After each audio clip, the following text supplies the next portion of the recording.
Et bonjour à tous, bienvenue sur la chaîne de l'Ami SC Débrief. On se retrouve aujourd'hui pour débriefer du match Dunkerque-Amiens. C'est parti.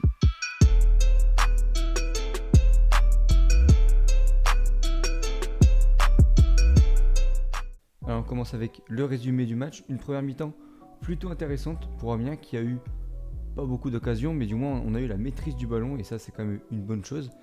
Et comme souvent ces derniers temps, on va faire preuve d'un bon réalisme puisque sur la première vraie occasion du match, on va marquer. C'est un super renversement de jeu de Pavot qui arrive dans les pieds de Diakaby. Diakaby qui temporise, qui donne à Racine Colli pour un super centre en retrait. Et Jason Papot qui claque sa tête, vraiment une tête rageante et impossible à arrêter pour le gardien, même si Maraval la touche un petit peu, il ne peut pas véritablement la dévier. Ensuite, on a aussi une action de check timité avec un long ballon lancé devant un petit peu en mode bon allez débrouille-toi avec ça. Mais il arrive à bien se l'emmener et il frappe au but dans un angle assez fermé. Maraval l'arrête. Côté Dunkerque, pas grand chose à se mettre sous la dent, alors que bon voilà, ils jouent maintien, ils sont barragistes, ils doivent produire du jeu, c'est pas terrible. Une frappe de Sy, leur latéral gauche qui est trop dévissée, et une seule petite frappe cadrée, je crois à la 40e minute de jeu, quelque chose comme ça. Donc en tout cas, une première mi-temps maîtrisée de la part de l'Ami SC qui mène 1-0. Et puis en seconde période, ça va s'inverser en tout cas très rapidement. 47e minute de jeu, 1 minute 7 exactement après le début de la seconde période. C'est Dunkerque qui va légaliser. Un centre de Dudouis et ensuite Chokunte contrôle mal le ballon, mais en fait ça revient du coup dans les pieds de Kebal. Et Kebal la met au fond des filets tout simplement. A noter quand même l'erreur de Lomoté qui loupe son dégagement. En tout cas ça fait un partout. Et Couder, le gardien de la MSC, premier match sous les couleurs de la MSC, ne peut rien faire. Finalement ça fait un partout. Dunkerque va avoir plus la maîtrise du ballon, plus la maîtrise du jeu aussi. Malgré tout, il n'y aura pas énormément d'occasions à se mettre dedans quand même de leur côté. Il y aura un superbe 3 contre 1 à jouer pour Jason Papot, Iron Gomis et Luzamba. J'ai revu l'action et c'est vrai que Gomis fait le bon choix en la donnant à Papot parce que Luzamba est pris par le défenseur, mais elle est un tout petit peu trop derrière, ce qui fait que Papot doit contrôler la balle au lieu de frapper en première intention, et du coup Maraval sort très bien dans les pieds et il n'y aura pas de but.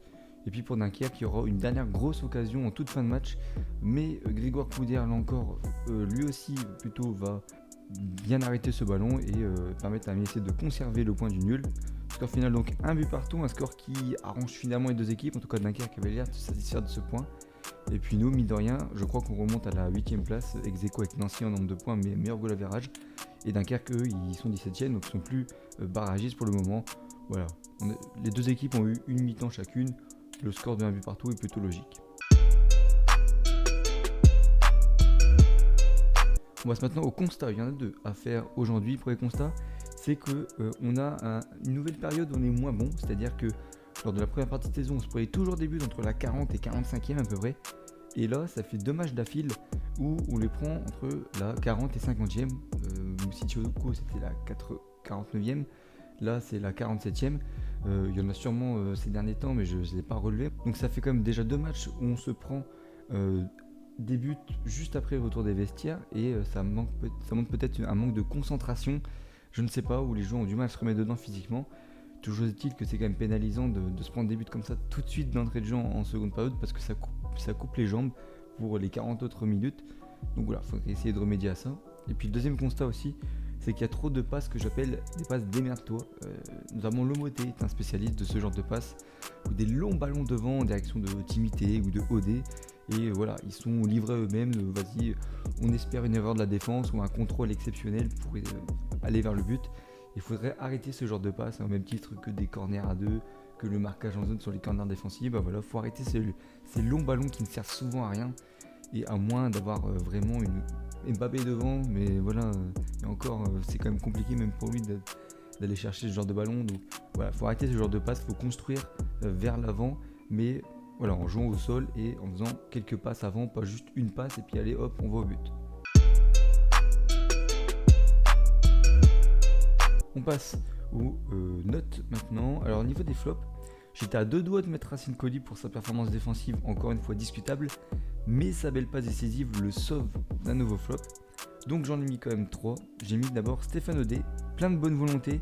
Il n'a cependant pas la qualité technique nécessaire pour apporter à l'ASC, notamment devant le but. Il s'est créé encore une fois aucune occasion. comme d'ailleurs face à Ajaccio. Et son seul bon point finalement, c'est sa passe qui a cassé des lignes et qui a amené le contre à 3 contre 1, mais malheureusement ça n'a pas donné de but. Donc c'est un 4 sur 10 pour Stephen. Le deuxième flop, c'est la première fois qu'il y est. Il est d'habitude habitué à de très belles prestations. C'est Arnaud Lusamba. Il a délivré hier sûrement son plus mauvais match de la saison, évoluant très bas sur le terrain. Il n'a pas du tout apporté offensivement et a surprenamment raté beaucoup de passes, pour la plupart pas difficiles. Désolé Arnaud, mais c'est un 3,5 sur 10. Et enfin, le plus gros flop hier pour moi, c'était Diakaby. Héros du match contre Ajaccio, il était hier complètement transparent, à l'exception de son service pour Coly sur le but, qui n'était pas non plus une passe très difficile à faire. Voilà, lui qui avait annoncé vouloir être décisif à tous les matchs après le match de samedi, il a déjà raté son pari, c'est un 3 sur 10.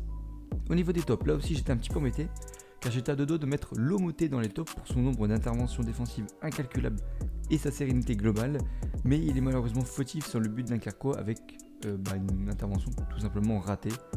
J'étais pas loin aussi de mettre Gendré ou encore Timité, qui ont pas trop mal joué, mais il en a manqué peut-être un petit peu pour vraiment que je le mette en top. Finalement, le seul qui mérite d'être en top, vous en doutez bien, c'est Jason Papo. Hier, Jason, il nous a sorti une prestation de haute volée, subissant au moins 6 ou 7 fautes grâce à sa qualité technique. Il a également été très généreux dans ses efforts et a surtout sorti une transversale magique de son pied gauche en direction de Diakaby, qui a permis à l'ASC de se créer sa première occasion. Une occasion dans laquelle il sera à la conclusion pour l'ouverture du score en claquant une superbe tête. Le seul reproche qu'on peut lui faire, c'est peut-être le fait de ne pas avoir tiré en première intention lors de la conclusion du 3 contre 1, mais comme j'ai dit, la passe n'était pas non plus parfaite, donc on ne peut pas lui en vouloir. C'est un 8 sur 10. Donc voilà, c'est tout pour ce débrief du match Dunkerque-Amiens. On se retrouve encore une fois dès ce week-end pour débriefer du match contre Guingamp, un match contre une autre équipe qui joue le maintien. Et puis en attendant la prochaine, je vous dis à bientôt. Et n'oubliez pas, qui ne saute pas n'est pas un Ménois. C'est pas fini, la remise instantanée vers le point de pénalty. Ballon qui traîne sur Bongo qui frappe. Qui marque. Et c'est fou. Et c'est fini. Amiens est en Liga. Quelle histoire. Quel scénario, mais quelle saison.